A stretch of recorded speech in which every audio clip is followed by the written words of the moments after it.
Government Degree College, Badaयूं. My topic of presentation is romantic poetry and William Wordsworth.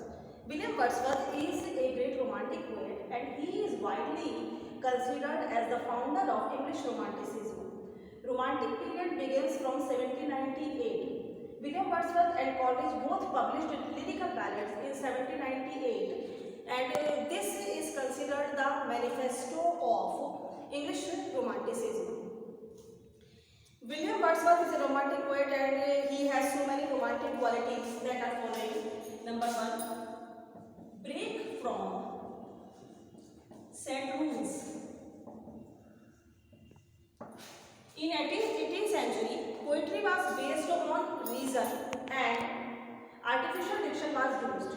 And in lyrical ballads, Wordsworth raised his voice against the artificial diction of 18th century. And he advocated that the common language should be used for composing poetry. And so he brought a change in diction, style and language of poetry. Next is his love for nature.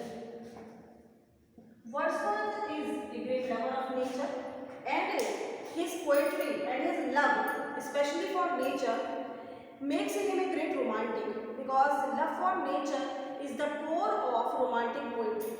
Nature is a great mother, nature is a great teacher, guide, and he says that there is a living soul in nature. All the objects of nature have a soul and so they give us something and we should go in the lake of nature so that we may get something from nature.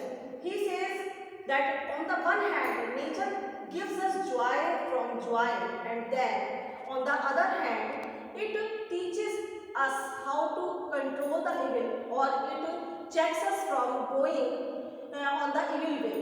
So he says, on one impulse from the vernal mood may teach you more of man, of moral evil and of good than all the sages can. He says that nature is a great teacher, a guide. Next is note of subjectivity. Wordsworth is an autobiographical poet and his many poems are based on his personal experiences. The Prelude shows growth of poet's mind. Tintern Abbey is also based upon his actual experience when he revisits the River Wye in 1798. While he visited that River Wye in 1793 and now he records some changes that have come within the 5 years. And he went there in the company of his sister Dorothy and asked him to be the lover of nature because nature never betrayed anyone. So he says that nature teaches us so many things and he has given his own example in so many poems. Fourth is imagination and emotion.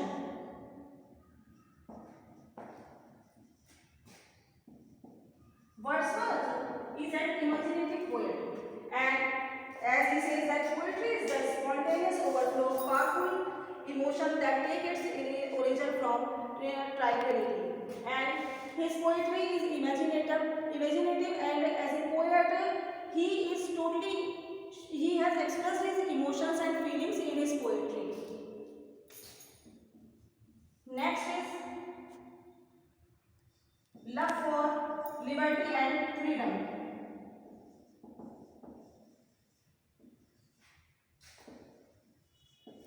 He is a great lover of liberty and freedom and he is much impressed by the ideals of French Revolution of equality, fraternity and liberty. And he has sympathy for the public and people and so he also followed Rousseau. So he says bliss was in that time to be alive but to be young was really heaven. Next is interest in common life.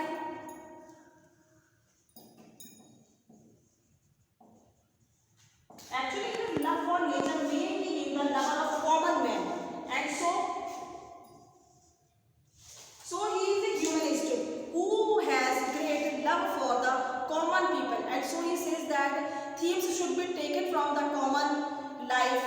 subjects, and he was also interested in childhood. In his poem Ode on Intimations of Immortality, he glorifies the childhood and says, heaven lies about us in our infancy. Next is mysticism.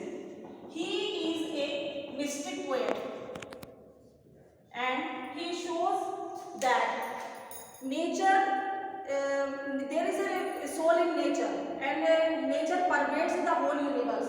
And so he says that God lives in every object of nature. He is a pantheist, he is a transcendentalist. He says that Kan Kan mein Bhagwan. And Wordsworth is also a great teacher who teaches us that we should go into the lake of nature and take some lessons from the different objects of nature. And thus it can be said that William Wordsworth is the founder of Romantic poetry. Thank you very much.